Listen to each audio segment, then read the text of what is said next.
Revisi Undang-Undang KUHP menuai polemik dari berbagai pihak. Pemerintah menilai revisi ini dilandasi dengan tujuan yang baik dalam sistem penegakan hukum. Namun di sisi lain masyarakat menilai revisi belum perlu dilakukan. Ya, seperti apa tanggapan LBHI terkait revisi Undang-Undang KUHP telah ada rekan Priscila Puspa langsung dari kantor LBHI Jakarta. Silakan Priscil dengan laporan Anda.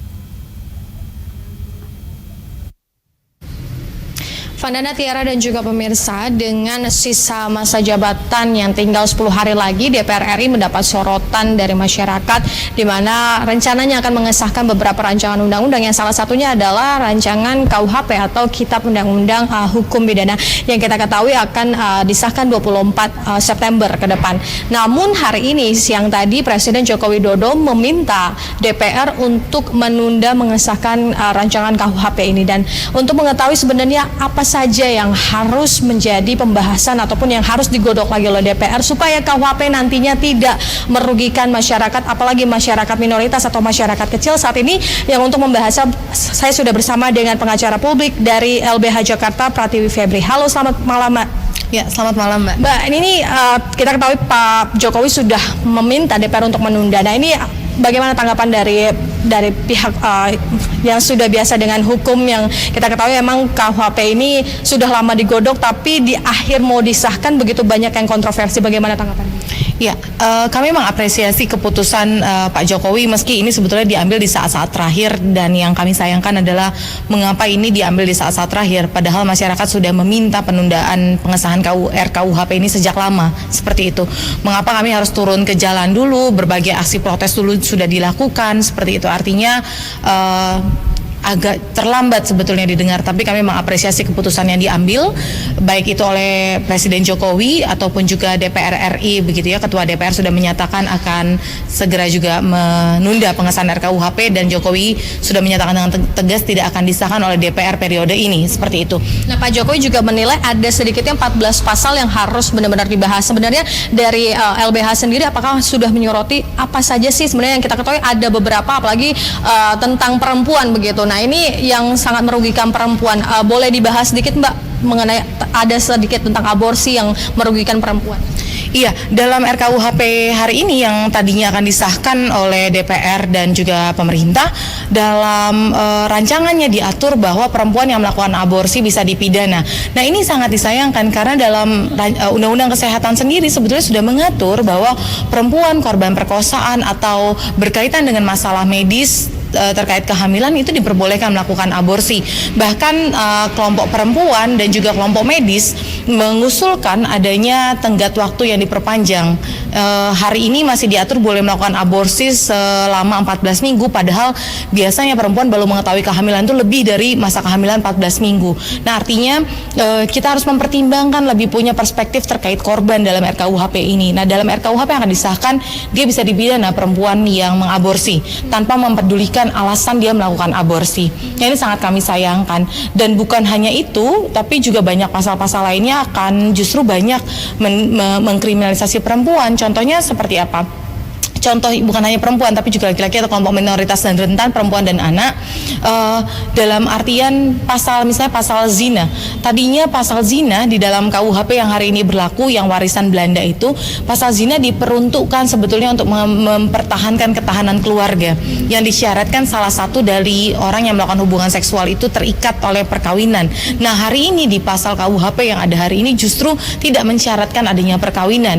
Artinya konsepsi zina yang tadinya diatur dalam hukum pidana, konsepsinya untuk mempertahankan ketahanan keluarga itu malah bergeser. Artinya mengkriminalisasi pasangan-pasangan yang perkawinannya bahkan tidak dicatatkan atau belum didaftarkan oleh negara. Dan ini mengancam sekali banyak masyarakat adat yang nikah secara adat atau nikah secara agama dan sah di hadapan agama dan adat dapat potensial mengalami kriminalisasi.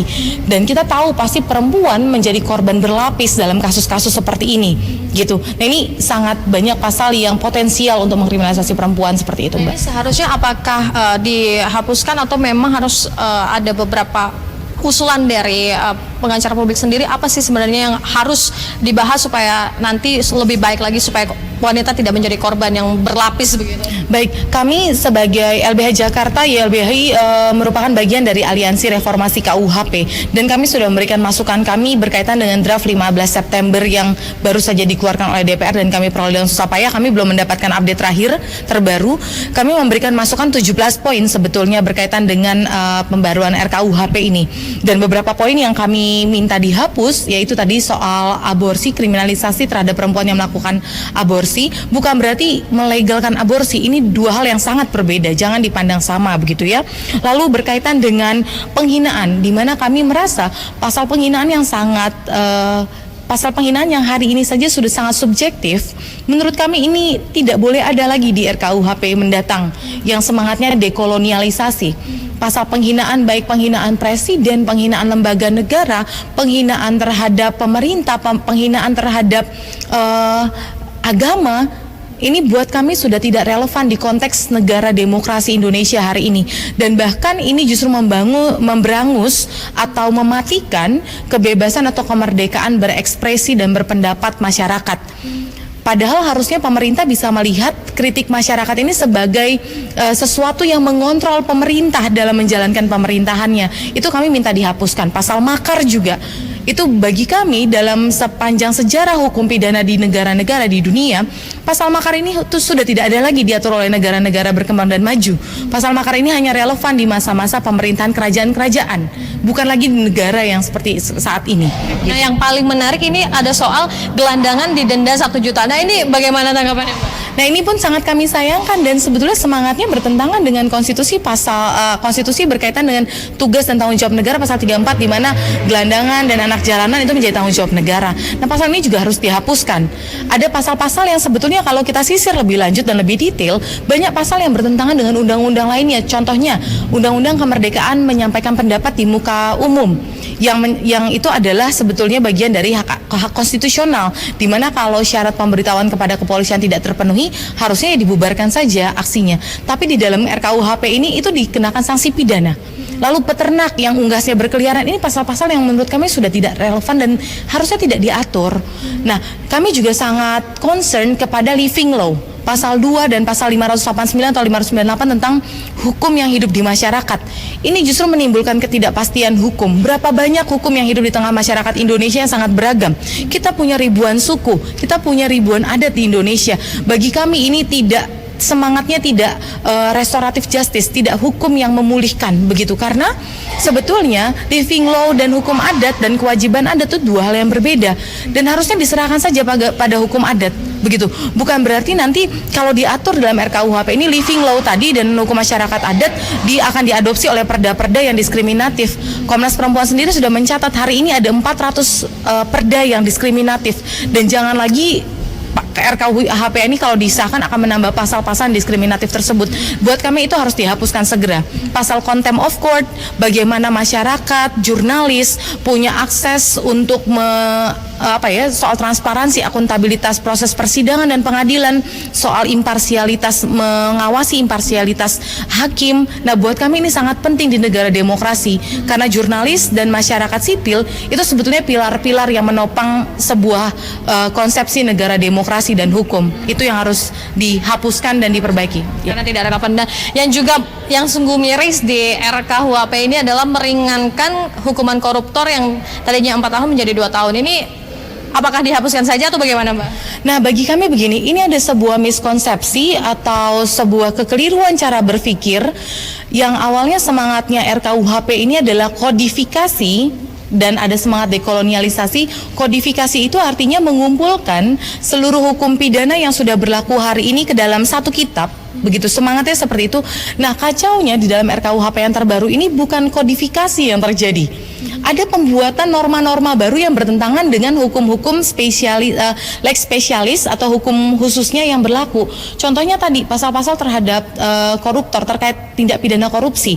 Yang tadinya percobaan itu sama hukumannya dengan tindak pidana yang sudah delik yang dilakukan secara penuh, kejahatan yang dilakukan penuh, di dalam RKUHP justru tidak diatur. Nah, ini bagi kami meringankan hukuman bagi koruptor begitu. Dan bagi kami berkesimpulan bahwa RKUHP yang hari ini rencananya tadinya akan disahkan itu justru banyak menguntungkan kelompok-kelompok pemodal, kelompok-kelompok koruptor gitu ya, yang bisa merugikan masyarakat. Justru masyarakat di bawah ini, masyarakat luas itu banyak diancam oleh berbagai pidana yang tidak penting lagi di konteks negara demokrasi hari ini.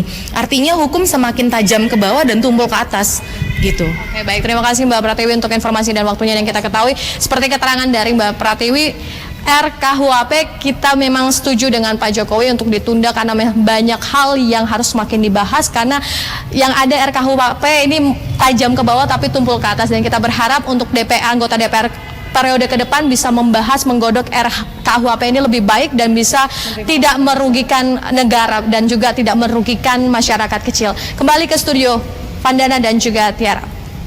Ya baik, terima kasih Priscila atas laporan Anda langsung dari gedung LBH Menteng Jakarta Pusat, dan selamat bertugas kembali.